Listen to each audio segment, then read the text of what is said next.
Well, FoodShare was, I guess it was kind of the right, there were people, I don't know how to describe it exactly. It's a little blurry to me at this point, but Beverly had been really wanting, she had been doing a bulk produce buying club within her community for a long time, so she had great experience in doing that. But she wanted to do it somewhere different where it would really be an opportunity to increase food access for people. So at some point in time, we ended up connecting, and when we did connect, it was after one of the first things that I did out of the Nutrition Center was conduct a 2-year or coordinate a 2-year study called the Midlands Family Study.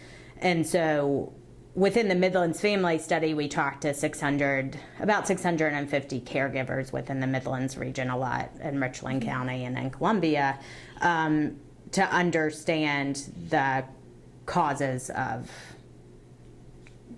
child hunger. And we also talked to a lot of stakeholders. And so then we held a couple of forums here after that to present on the findings and to try. We really wanted to use that study as an opportunity to create a coordinated effort to address child hunger here, because that wasn't something nobody was there to pull the pieces together.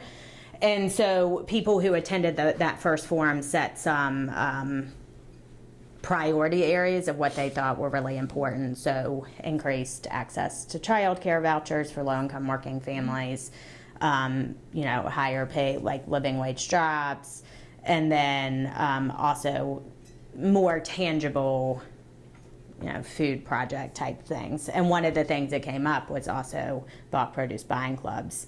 So we held an interest meeting at Cecil Tillis a while after that happened, and there was a lot of interest among community members there, but a hindrance was the fact that they really needed an opportunity to be able to purchase the food that they'd be getting through a club with SNAP.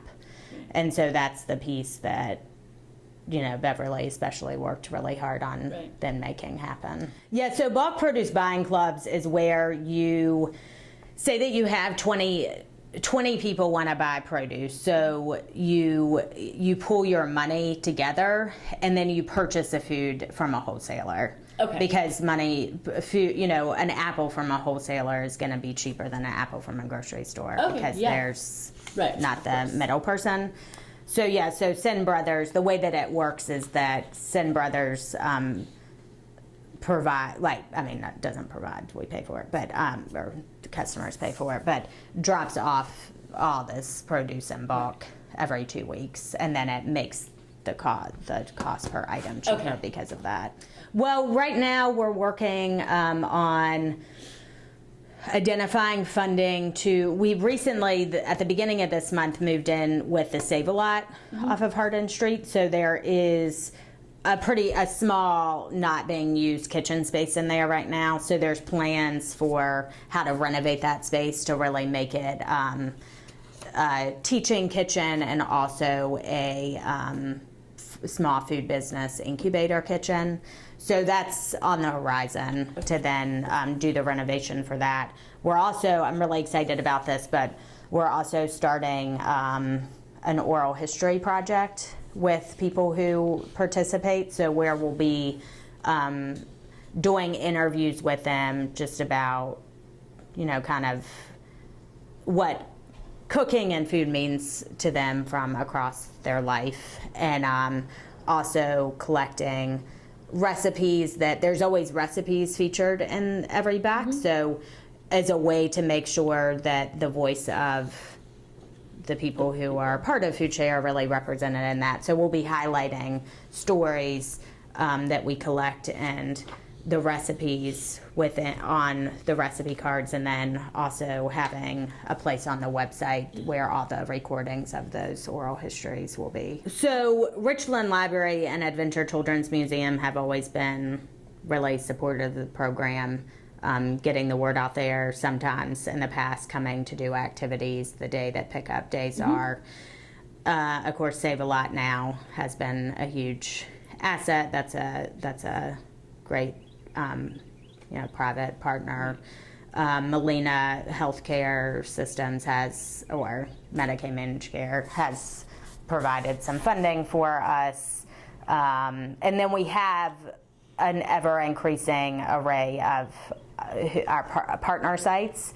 So the way that it works is that people can come to the Save a Lot where we're situated and place orders and pick up their boxes there. But then we have neighborhood coordinators and partner sites who also are taking orders, and then they come and pick up their share boxes to then distribute them from whatever their location is. I mean, it's foundational to people's health. Food access, and where I come with food access is more of an equity issue.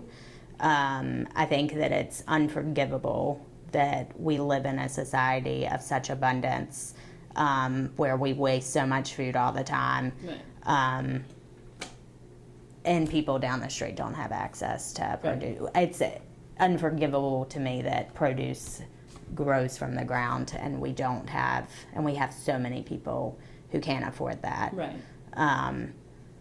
And food for me, what I love so much about working on food issues is that it relates to so many other things. Like, it's in order to really address food access, the approach that we really try to take is more from a systems approach. Right. So if you're talking about food, so many other people can relate to that, whether it's, the need for better transportation systems so that people can get to their jobs, so that they have money to buy food, or the salary piece, or the food worker piece. People working within our food system is the biggest industry that we have in our country, right, and the lowest paid industry as well. And so many people who work within our food system, people who are ensuring that 80% of us in our country do have access to good quality food themselves can't afford good food. It's just ridiculous. I mean, what do you even say about that? Just so unjust. I think probably going back to what I was talking about earlier, encouraging women to find a strong mentor, because again, they're not necessarily going to find that at their workplace. Right. Working on being assertive and understanding that they're just as valuable as men are. Right. The need to definitely negotiate for salary and good benefits. Right.